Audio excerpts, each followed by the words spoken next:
Hello students, today we are going to continue the chapter of capital structure.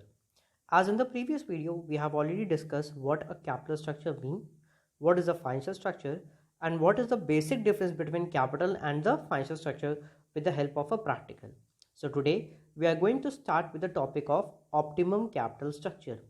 A optimum capital structure is said to be the capital structure at which the weighted average cost of capital is minimum and whereby the value of the firm is maximum. That means अगर इसको simple language में हम बात करें तो एक ideal capital structure वो capital structure होता है जिसमें उसको एक्वायर करने की कॉस्ट क्या होती है, मिनिमम होती है, लेकिन उससे maximum value to the firm क्या होती है, गेन होती है. तो उस चीज़ को हम लोग क्या कहते हैं, optimum capital structure. Optimum capital structure may be defined as a capital structure or the combination of debt and equity that leads to the maximum value of the firm. They are the basic objectives of an ideal capital structure. एक जो ideal capital structure होता है उसके लिए कुछ common objectives होते हैं जिसको ध्यान में रख करके हम अपना optimum ratio क्या करते हैं, decide करते हैं. The first is the maximizes the value of the firm. उस कैपिटल स्ट्रक्चर से जो फर्म को रेवेन्यू हो रही हो वो क्या होनी चाहिए, मैक्सिमम होनी चाहिए, so that it adds on to the value of the firm. The second important objective is that to minimise the overall cost of capital. That means उस कैपिटल को जिसको हमने एक्वायर किया है उससे ओवरऑल जो कॉस्ट आ रही है या प्रोपोर्शन आ रहा है वो क्या होना चाहिए, मिनिमम होना चाहिए. That is also the important objective of a capital structure. The third important objective of capital structure is that it maximizes the benefit to the shareholders by giving best earning per share and maximum market price of the share in the long run. That means after acquiring the funds, it is able to be invested in a good amount of investment. उसे हम सही जगह क्या कर सके, invest कर सके, so that it helps in generation of good revenue to the shareholders or the stakeholders. At last, we can say that an optimum capital structure should be fair to the employees, creditors and any other parties engaged in the company. Now when we are going to talk about the capital or the forms of capital structure, that means जो हमारा एक capital structure होता है वो किस तरीके से हो सकता है, कितने पार्ट में हो सकता है. The first is the equity shares only. That means एक ऑप्शन हमारे पास ये हो सकता है कि जो भी हमारा कैपिटल स्ट्रक्चर हो उसमें सिर्फ हम एक सोर्स को यूज़ करें, दैट इज इक्विटी शेयर्स. हमें जितना भी पैसे की रिक्वायरमेंट है that means the total capital will be equal to the equity share capital only. That means हमें जो भी कैपिटल रिक्वायरमेंट होगी उसका सारा का पैसा हम सिर्फ कहाँ से रेज करेंगे, by the mode of issue of equity shares. Now the second important tool would be or the form would be from the portion of equity and preference shares only. अब दूसरा ऑप्शन हमारे पास क्या हो सकता है कि हम कुछ पैसा इक्विटी शेयर से रेज कर ले और कुछ पैसा कहाँ से रेज कर ले, प्रेफरेंस शेयर से. तो that can also be a form of a capital structure.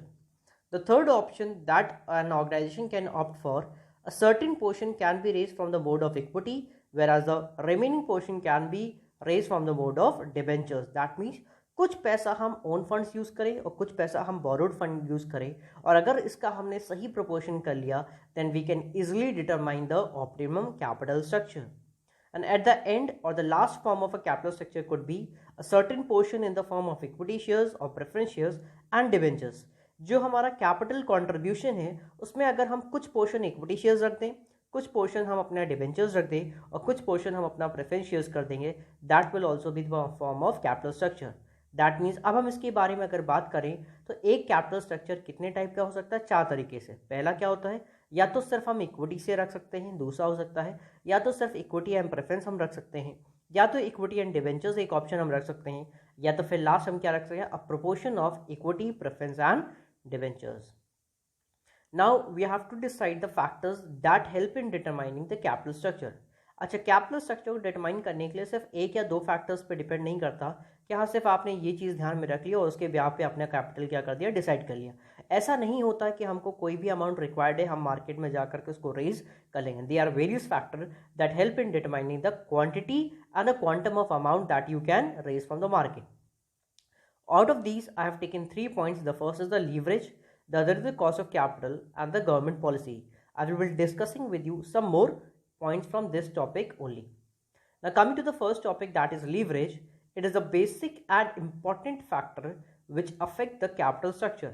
It uses the fixed cost financing such as debt, equity and preference share capital, it is closely related to the overall cost of capital. Leverage को अगर एक simple language में हम आपसे बताएं तो आप ये कह सकते हो कि एक कंपनी के पास उसकी कैपिटल में कितनी लीवरेज है, कितना उसके पास फ्लेक्सिबिलिटी है, ये डिसाइड करता है आपका capital structure. Let us say there is some person Ram, उसकी अभी अभी जॉब लगी है एंड ही इज अर्निंग ₹10,000. अगर वो 10,000 रुपये में 8,000 रुपये का फिक्स इंटरेस्ट पे कर देगा तो उसकी लीवरेज के पास कितना आ रहा है, वही 2,000 रुपये का उसके पास लीवरेज है, यानी वो अपनी मर्जी के अकॉर्डिंग कितना यूज़ कर पाए, 2,000 रुपीज़. लेकिन अगर उसने फिक्स कॉस्ट कम कर दी, लेट से कि उसको सिर्फ कितना फिक्स कॉस्ट होती है 4,000 रुपीज़, तो अब उसकी लीवरेज कितनी रुपये हो जाती है 6,000 रुपीज़. तो that is the factor that help in deciding the optimum capital structure. Moving to the next part, that is the cost of capital. अब यहाँ पे समझिएगा कि कॉस्ट ऑफ कैपिटल ये बहुत ही इंपॉर्टेंट टॉपिक होता है जो कि कैपिटल स्ट्रक्चर को डिसाइड करता है. Although we are going to study this topic in the later or the upcoming chapters. Now here the cost of capital constitute the major part for deciding the capital structure of a firm. Normally, long-term finances such as equity and debt consist of fixed cost while mobilization. When the cost of capital increases, the value of the firm will also decrease, and hence the firm must take care of the following steps to reduce the cost of capital. Before starting with the basic elements, मैं आपके साथ में discuss करूँ cost of capital का basic मतलब क्या होता है. The cost of acquiring the capital is called as cost of capital. यानी जो फंड आपने रेज किया है उसके बदले में आपको जो भी चीज़ देनी पड़ेगी उसी चीज़ को हम क्या बोलते हैं यहाँ पे, कॉस्ट ऑफ कैपिटल. अगर अपनी कॉस्ट ऑफ कैपिटल को आपको कम रखना होगा तो फिर आप अगर आपने कम उसको रख दिया तो ही आपकी फर्म की वैल्यू क्या होगी, इंक्रीज होगी, आपका प्रॉफिट मार्जिन इंक्रीज होगा, फिर आप आगे अच्छे से वर्क कर पाओगे. तो हम क्या क्या फैक्टर्स होते हैं जिसके बिहाफ पे हम ये डिसाइड कर पाते हैं कि हमारी कॉस्ट ऑफ कैपिटल कैसी होनी चाहिए. The first point is the nature of the business. Use of fixed interest dividend bearing finance depends upon the nature of the business. If the business consists of long period of operation, it will apply equity than debt and it will reduce the cost of capital. That means अगर आपका जो business है वो long term operation का business है, यानी आपका कोई भी जो सेल्स पीरियड है वो काफ़ी बड़ा है और ड्यूरेशन बहुत ज़्यादा है, सेल्स साइकिल आपकी बहुत ज़्यादा है, ऑपरेटिंग साइकिल बहुत ज़्यादा है, तो ऐसे केस में it is preferable to go for equity as compare to डेब्ट. That will help in reducing the cost of capital. The next point is the size of the company. If the firm belongs to the large scale, it can manage the financial requirements with the help of internal sources. But if it is in the case of small size, then they have to go for external finance. अगर आपकी बड़ी company है तो you can definitely go for internal sources as well as external sources also. But if you have a small company, आपकी small company है तो आप अपने ओन फंड से, अपनी पर्सनलाइज सेविंग से बहुत ज़्यादा काम नहीं कर पाओगे. You have to opt for the external sources. That means you have to go for the borrowed fund. The third point is the legal requirement. Legal requirements are also one of the considerations while dividing the capital structure of the firm. For example, banking companies are restricted to raise funds from some sources. कई सारे legal rules and regulations आ जाते हैं, हमारे पास articles आ जाते हैं, clause आ जाते हैं जो डिसाइड कर देते हैं कि आपका कैपिटल कितने पोर्शन में इक्विटी से होना चाहिए, कितने पोर्शन डेब्ट से होना चाहिए, या कौन सा पैसा कहाँ से आप रेज नहीं कर सकते हो. अगर ऐसे क्लॉज लगे हुए हैं then you have to follow that. आप उस लीगल रिक्वायरमेंट से आप एक्सक्लूड नहीं हो सकते हो. Coming to the next point, that is the requirement of investors. In order to collect funds from different type of investors, it will be appropriate for the companies to issue different sources of equities. अगर आप चाहते हो कि investors कई सारे तरीके से होते हैं, some are risk bearing, some are not risk bearing, and if you want to collect the funds from each and every sector, it's essential to go for the various sources of securities. अगर आप चाहते हो हर एक investor से कुछ ना कुछ पैसा कंट्रीब्यूट करवा लो आप अपनी कैपिटल में, तो it's necessary you should have issue the various types of securities. Now the next and the other important factor that helps in deciding the capital structure is the government policy.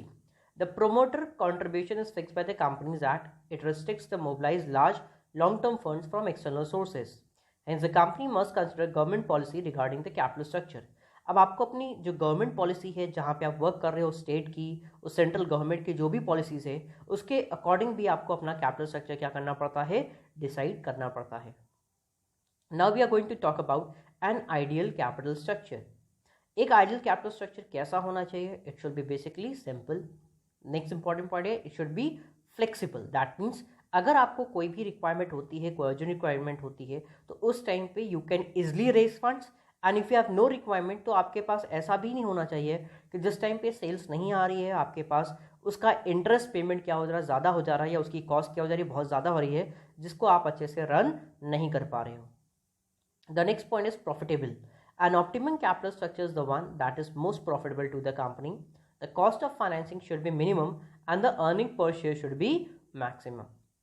Then we are going to talk about the solvency. In an optimum capital structure, debt should only be a reasonable portion of the total capital employed in the business, because extremely used and huge debts always threaten the solvency of the company. ध्यान समझिएगा इस बात को.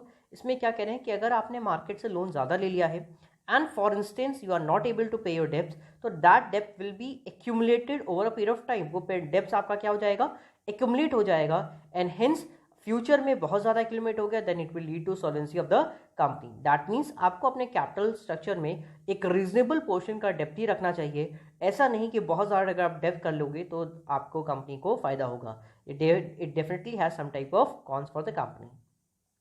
Now, talking about the control, sound capital structure should provide maximum control of the equity shareholders on the company's affairs. When owners want to have control of the business, debt is preferred to equity. जब हमारे organisations के जो main members हैं, that is CEO, managers, वो नहीं चाहते हैं कि कंट्रोल किसी और के हाथ में दें, then they should prefer more of डेप्थ ओवर इक्विटी. अगर they have no problem with the ownership rights, then they definitely can issue equity shares. And last point is conservation. The capital structure should be conservative in the sense that the debts shall not be raised beyond a certain limit, so that company is in the position to repay the principal sum together with the interest there on time. थोड़ा बहुत conserve होकर चलना चाहिए. आपको ये चीज़ ध्यान रखना चाहिए कि फ्यूचर में हम उसका प्रिंसिपल अमाउंट और इंटरेस्ट हम दोनों को आसानी से पे कर सकें. There are some other points. The first is the capital structure should be economical. Future contingencies should be anticipated and provisions be made in the capital structure to meet them. Sufficient funds should be there with the company for different operations. Both surplus or scarcity of capital have adverse effect on the profitability of the concern. Securities proposed to be issued should offer some attraction to the investors, either in relation to income, control or convertibility. Both types of security, ownership and credit, should be issued to secure the balanced leverage. Normally, debentures are issued when the rate of interest is low and shares when the rate of capitalization is higher. So students, that's all for today. We have discussed about the optimum capital structure, what is an ideal capital structure, and what is the objective of the capital structure. Have a good day. Thank you, students.